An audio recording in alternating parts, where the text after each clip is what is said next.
Hello everyone, welcome you all on this lovely platform. Let's do it. Last video में हमने class 12th mathematics subject का chapter 1 relation और function को start किया था और उस वीडियो में हमने रिलेशन टॉपिक को कवर किया था जिसमें empty, universal, reflexive, symmetric, transitive को कवर किया था और इक्विवेलेंस क्लास को भी कवर किया था।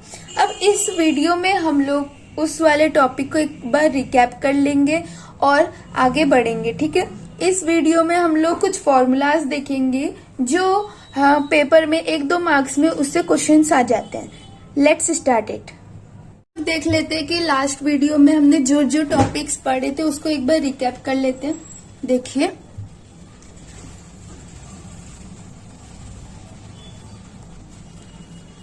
रिलेशन पढ़ा था हमने, क्या होता है। इससे पहले हमने 2 चीज पढ़ा था, आपको वैसे सब याद हो गया होगा।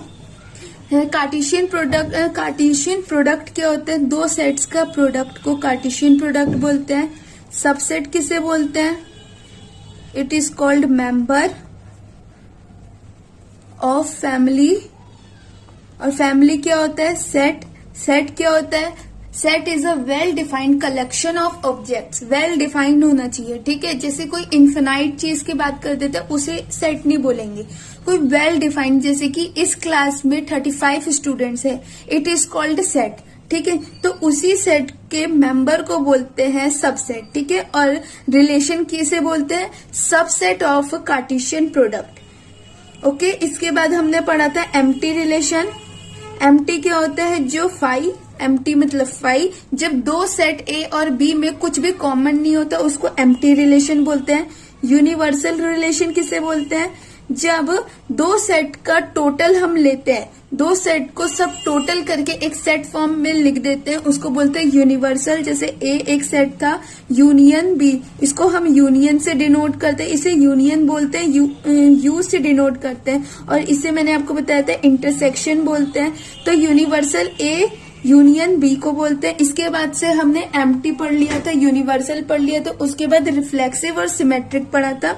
रिफ्लेक्सिव क्या होता है, जब सेम का सेम से होता है, मतलब अगर जो सेट दिया हुआ है हमें, तो उस सेट में जितने भी एलिमेंट्स होते हैं उन सब का अपने से ही रिलेशन बनता है, अपने से ही एक ऑर्डर्ड पेयर फॉर्म होता है, उसको बोलते हैं रिफ्लेक्सिव। जैसे यहाँ 1 था तो 1 1, 2 2, 3 3, जितने एलिमेंट दिए हैं सबके साथ, उसको बोलते हैं रिफ्लेक्सिव। सिमेट्रिक किसे बोलते हैं, सिमेट्रिक जब ए बी से रिलेट करता है तो बी भी ए से रिलेट करना चाहिए, 1 2 से करता है तो 2 1 से भी करना चाहिए, उसको बोलते हैं symmetric relation.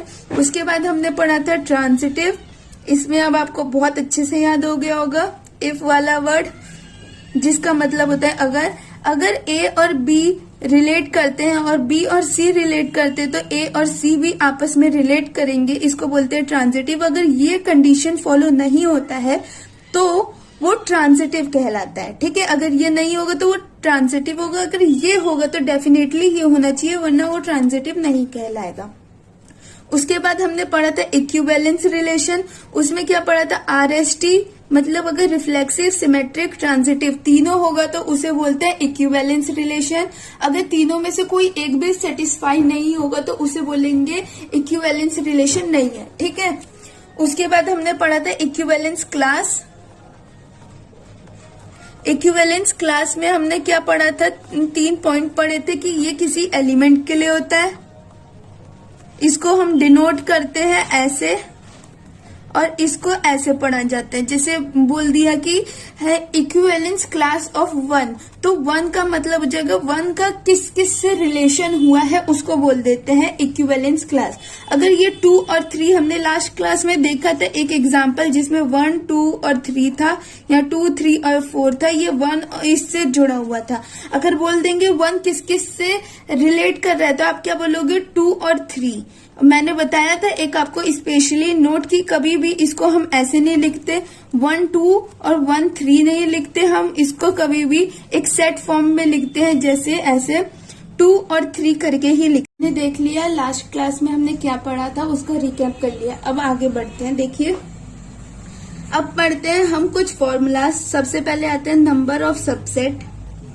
Number of subset कितने होते हैं, 2 की पावर n का होता है फॉर्मूला। और इसको एग्जाम्पल से भी समझ लेते हैं, जैसे कि 1 और 2 आपसे मैंने पूछ लिया, 1 और 2 एक सेट दिया है, इसके सबसेट कौन कौन से होंगे, तो आप क्या क्या बोलोगे, एक 1 होता है, एक 2 होता है, एक 5 होता है और एक 1 2 होता है। ठीक है, तो आप क्या बोल रहे हो, नंबर ऑफ सबसेट कितने हैं, 2 की पावर n, n क्या है, नंबर ऑफ एलिमेंट, 2 की पावर 2 मतलब 4, कितने नंबर ऑफ सबसेट आ रहा है, 4। तो आप डायरेक्ट अगर किसी क्वेश्चन में पूछ रहा है how many number of subset of this set, तो आप बता दोगे कि यहाँ पर 2 एलिमेंट है, 2 की पावर 2 मतलब 4। आपको ऐसे लिखने की जरूरत नहीं पड़ेगी, डायरेक्ट नंबर में बता दोगे। ठीक है, नंबर ऑफ सबसेट पता चल गया। एक आता है प्रॉपर सबसेट। प्रॉपर सबसेट का पहले मैं आपको मतलब बता देती हूँ, फिर फॉर्मूला बताएंगे। प्रॉपर सबसेट का मतलब होता है, एक एग्जाम्पल से समझते हैं, जैसे सेट ए दिया है 1 और 2, ठीक है, और 1 2 दिया है, और यहाँ पर दिया है 1 2 एंड 3। नहीं, थोड़ी सी यहाँ गलती हो गई, सॉरी। ये देखिए यहाँ पर जैसे सेट ए है, सेट ए हमें दिया है 1 और 2। अब इससे हम पहले सबसेट बताएंगे, तो कितने बताएंगे, 1, ठीक है, एक 2, एक बोलेंगे 5 और एक बोलेंगे 1 और 2। अब आपसे पूछ लिया फाइंड प्रॉपर सबसेट ऑल्सो, ये पूछ लिया, तो आप क्या बताओगे। प्रॉपर सबसेट का मतलब क्या होता है कि जो इसके एलिमेंट है वो इसके अंदर प्रेजेंट होना चाहिए, और एक एक्स्ट्रा भी, एक या उससे ज्यादा एक्स्ट्रा भी प्रेजेंट होने चाहिए एलिमेंट, उसको बोलते हैं प्रॉपर सबसेट। जैसे यहाँ पर देखिए 1 जो है इसके अंदर प्रेजेंट है, और एक एक्स्ट्रा 2 भी प्रेजेंट है, तो क्या 1 है प्रॉपर सबसेट, हाँ है। अब ऐसे ही 2 के लिए देखिए, सिर्फ एक एक एलिमेंट के लिए चेक करिए, 2 जो है इसके अंदर प्रेजेंट है, हाँ प्रेजेंट है, एक एक्स्ट्रा है, हाँ है, इसका मतलब 2 भी क्या है, एक सबसेट है।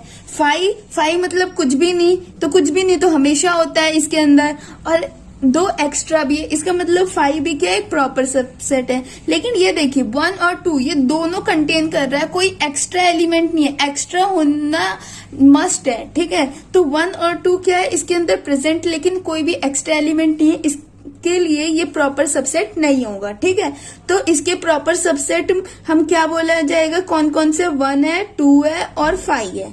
ठीक है, तो अब आपको क्या पता चल गया इसी क्वेश्चन से कि हमारा ये सेट दिया था, ये सबसेट हुआ, उसमें से हमने डेफिनेशन से ये निकाला क्या है, ये प्रॉपर सबसेट। तो क्या फॉर्मूला बना सकते हो आप, इसको कैसे निकालते हैं, 2 की पावर n, यहाँ 4 थे, यहाँ पर 3 हो गए, तो क्या बोलोगे, -1। तो प्रॉपर सबसेट किसे बोलोगे, 2 की पावर n -1।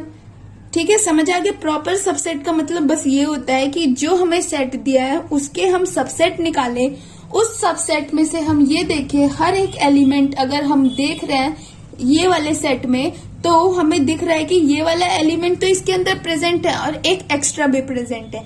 अगर वो उसके अंदर प्रेजेंट है लेकिन एक्स्ट्रा कोई भी प्रेजेंट नहीं है, तो उसे हम प्रॉपर सबसेट नहीं बोलेंगे।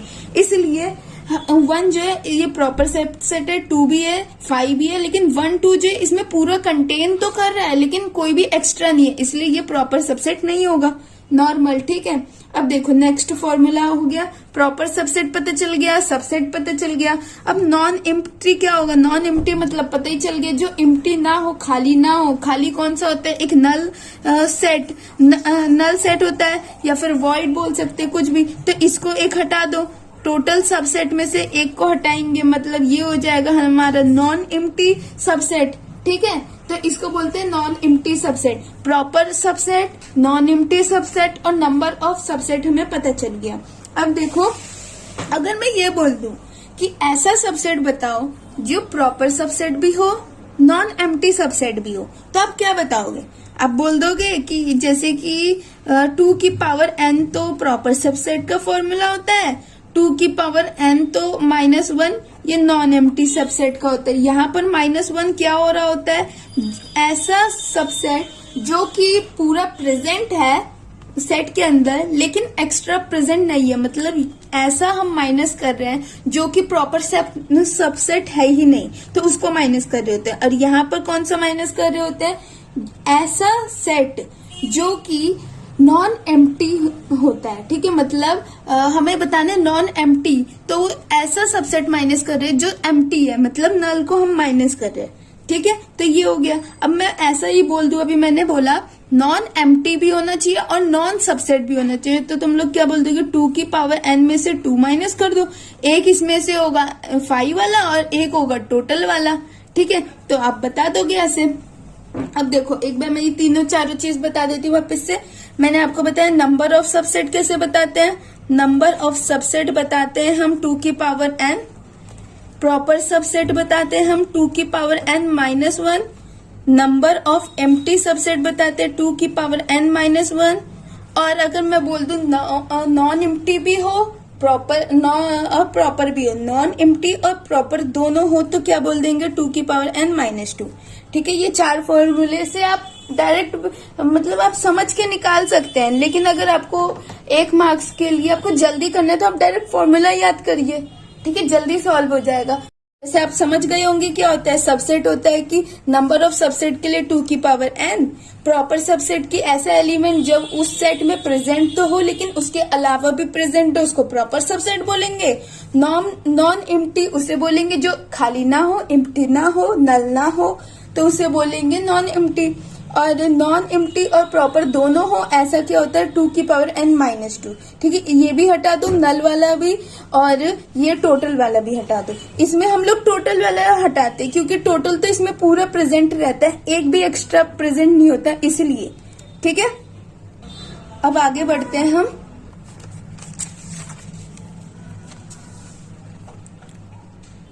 अब मैंने आपको कार्टेशियन प्रोडक्ट बताया था, क्या होता है एक सेट ए है एक सेट बी है, उन दोनों के क्रॉस का। अगर आपको आ गया कि कितने कार्टेशियन प्रोडक्ट में कितने एलिमेंट होंगे, कितने सेट में कितने एलिमेंट, तो अगर मैं बोल दूं ए वाले सेट में m एलिमेंट है, बी वाले सेट में n एलिमेंट है, तो कार्टेशियन प्रोडक्ट क्या होते हैं a इंटू बी, तो आप इसको भी मल्टीप्लाई कर दोगे m इंटू n।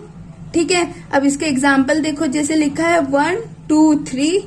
ठीक है, और अगर मैं बोल दूं ये ए था सेट, ठीक है, और बी में बोल दूं मैं कि 4 लिखा हुआ है। ठीक है, अब बताओ कि नंबर ऑफ एलिमेंट्स कितने होंगे कार्टेशियन प्रोडक्ट के सेट में, तो आप क्या बताओगे ए क्रॉस बी, मतलब यहाँ पर 3 एलिमेंट है, यहाँ पर 1 एलिमेंट है, तो कितने हो जाएंगे 3। ठीक है, तो अब देखो आगे बढ़ते हैं हम। अब देखो एक और फॉर्मूला होता है नंबर ऑफ रिलेशन का, ये तो आपको सारे डेफिनेशन से पता चल जाएंगे आपको, बस एक बार मैं आपको लिखा दे रही हूँ कि आपको याद भी रहे। ठीक है, नंबर ऑफ रिलेशन का डेफिनेशन बोलो, subset of a Cartesian product. Subset number of subset कितने होते हैं, अभी आपको बताया 2 की पावर n। ठीक है, कार्टेशियन प्रोडक्ट क्या होता है a क्रॉस b, हम इसको मान लेते हैं p, इसको मान लेते हैं कुछ भी अल्फाबेट ले लो, तो हम लिख सकते हैं p क्रॉस q, है ना, तो 2 की power p cross q equal to क्या बोलेंगे नंबर ऑफ रिलेशन। ठीक है, उसके बाद देखो अब नेक्स्ट फॉर्मूला की जो होता है रिफ्लेक्सिव, सिमेट्रिक और ट्रांजिटिव का। रिफ्लेक्सिव मतलब सेम टू सेम, सिमेट्रिक का मतलब अगर एक दूसरे से रिलेट कर रहा है और दूसरा पहले से रिलेट कर रहा है। ट्रांजिटिव अगर ए बी से कर रहा है, बी सी से कर रहा है तो ए बी सी से करेगा। ठीक है, अब देखो इसका फॉर्मूला होता है जैसे रिफ्लेक्सिव का, ये बुक में नहीं लिखा है लेकिन एमसीक्यू में कभी कभी आ जाता है कि रिफ्लेक्सिव का एक क्वेश्चन आ जाता है कि एलिमेंट एक सेट दिया रहता है, अब पूछा है हाउ मेनी रिफ्लेक्सिव, है ना, रिफ्लेक्सिव रिलेशंस फॉर्म, ऐसे पूछ लेगे तो आप क्या बताओगे, उस समय तो कुछ समझ आएगा नहीं, लगेगा कि मैंने पढ़ा ही नहीं, इसलिए आप लिख लो। ये बुक में नहीं है, मैं पहले ही बोल रही हूँ, लेकिन आ जाता है पेपर में, इसलिए 2 की power n square minus n, ये होता है रिफ्लेक्सिव रिलेशन, 2 की power n square minus n। Symmetric का होता है 2 की power n square plus n by 2। ठीक है, और ट्रांजिटिव में ट्रांजिटिव का फॉर्मूला एज सच होता नहीं है और उसका क्वेश्चन भी नहीं आता, सबसे ज्यादा रिफ्लेक्सिव का आता है। इसका आप याद करना, अगर एक एलिमेंट होगा तो उसका आंसर 2 होगा, अगर 2 एलिमेंट होगा तो उसका आंसर 13 होगा, मतलब 13 ट्रांजिटिव रिलेशन बनेंगे उसमें। अगर n की पावर n मतलब 3 एलिमेंट्स दिया हुआ है तो उसका होगा 171। ठीक है, रिफ्लेक्सिव का होगा फॉर्मूला 2 की power n square minus n, symmetric 2 की power n square plus n by 2, और ट्रांजिटिव अगर एक एलिमेंट है तो 2 होंगे उसमें ट्रांजिटिव रिलेशन, 2 एलिमेंट है तो 13 ट्रांजिटिव रिलेशन होगा, 3 होगा तो 171 ट्रांजिटिव रिलेशन होगा। ठीक है, उसके बाद से देखिए, अगर आपसे पूछ लिया जाए इक्विवेलेंस रिलेशन कितना होगा, तो इक्विवेलेंस रिलेशन आपको कैसे क्वेश्चन आते हैं मैं पहले बता देती हूँ आपको उसका फॉर्मूला, फिर बताऊंगी उसका क्वेश्चंस कैसे आते हैं। देखो, वैसे अगर इक्विवेलेंस रिलेशन इसी की तरह, अगर एक एलिमेंट होगा तो उसका आंसर होगा 1, अगर 2 एलिमेंट होगा तो उसका आंसर होगा 2, मतलब 2 इक्विवेलेंस रिलेशन बनेंगे अगर 2 हैं तो, ठीक है। अगर n की 3 वैल्यू है, मतलब 3 एलिमेंट्स हैं, तो उसका इक्विवेलेंस रिलेशन 5 बनेगा, ठीक है। तो ये आप तो पहले आप कर लीजिए, लेकिन एस क्वेश्चन नहीं आता है, कभी कभी आ जाता है कि how many number of equivalence relation form of this set, ठीक है। तब आप बताओगे, अगर 1 होगा तो 1, 2 से 2, 3 होगा तो 5, ठीक है। अब देखो, क्वेश्चन तो मेनली ऐसा आता है कि अगर 1, 2, 3, 4 ऐसे बना देता है कुछ, है ना, और पूछेगा आपको कि इसका, अगर थ्योरी वाला क्वेश्चन होगा तो ऐसे पूछेगा कि इसका जितने भी पॉसिबल इक्विवेलेंस रिलेशन है वो सब बनाओ। तो अब कैसे बनाओगे, एक तो खुद टोटल हो जाएगा, है ना, और एक में तीनों में अगर आप इक्विवेलेंस का मतलब क्या होता है पहले बताओ। रिफ्लेक्सिव, सिमेट्रिक और ट्रांजिटिव तीनों होने चाहिए। तो रिफ्लेक्सिव कब होता है, जब इन चारों के पेयर्ड हो, कुछ कम कर देते हैं इजी के लिए, ठीक है, जैसे 1, 1, 2, 2, ठीक है, ये हो गया रिफ्लेक्सिव बन गया। अगर मैं यहाँ पर बना दूं 1, 2 और 2, 1, ठीक है, ये हो गया, सिमेट्रिक भी बन गया, और ये ट्रांजिटिव भी है, एक ये बन जाएगा।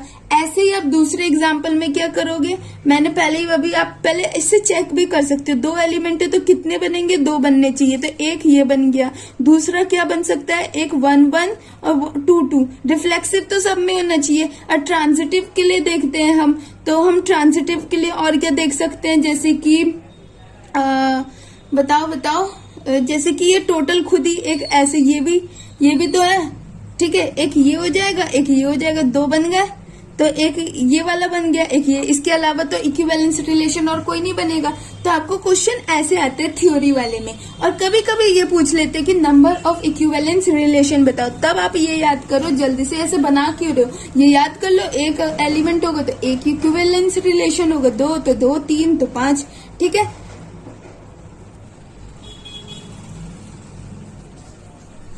आप लोग को शायद से दिख नहीं रहा था, एक बार देख लीजिए आप, फिर हम आगे बढ़ते हैं। चलिए आगे बढ़ते हैं। देखिए, अभी हमने कौन कौन सा फॉर्मूला पढ़ा, एक बार फिर रिकैप कर लेते हैं, फिर क्लास खत्म। देखो क्या क्या पढ़ा हमने, रिलेशन का फॉर्मूला क्या होता है, 2 की power p into Q.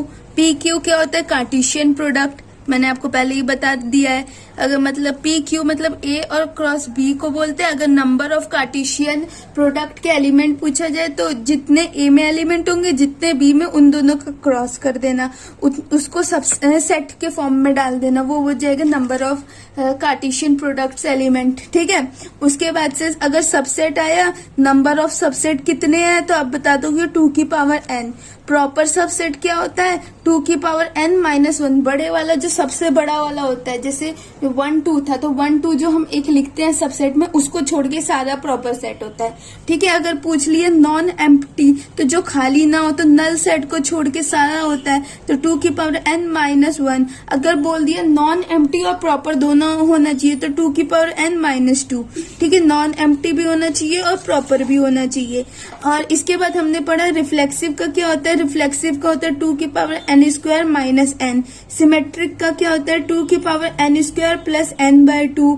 Transitive का क्या होता है कि अगर एक एलिमेंट हो तो उसके 2 ट्रांजिटिव रिलेशन बनेंगे, 2 होंगे तो 13 बनेंगे, और 3 होंगे तो 171 बनेंगे, ठीक है। इतना पढ़ लिया था। उसके बाद से ये देखो, उसके बाद से हमने पढ़ा था कि ट्रांजिटिव हो गया। उसके बाद से हमने पढ़ा था इक्विवेलेंस रिलेशन कितना बनेगा। इक्विवेलेंस रिलेशन को आप ऐसे देखो कि कि अगर एक एलिमेंट होगा तो एक इक्विवेलेंस रिलेशन होगा, दो इक्विवेलेंस रिलेशन एलिमेंट होंगे तो दो इक्विवेलेंस रिलेशन बनेंगे, अगर तीन एलिमेंट होंगे तो तीन बनेंगे, ठीक है।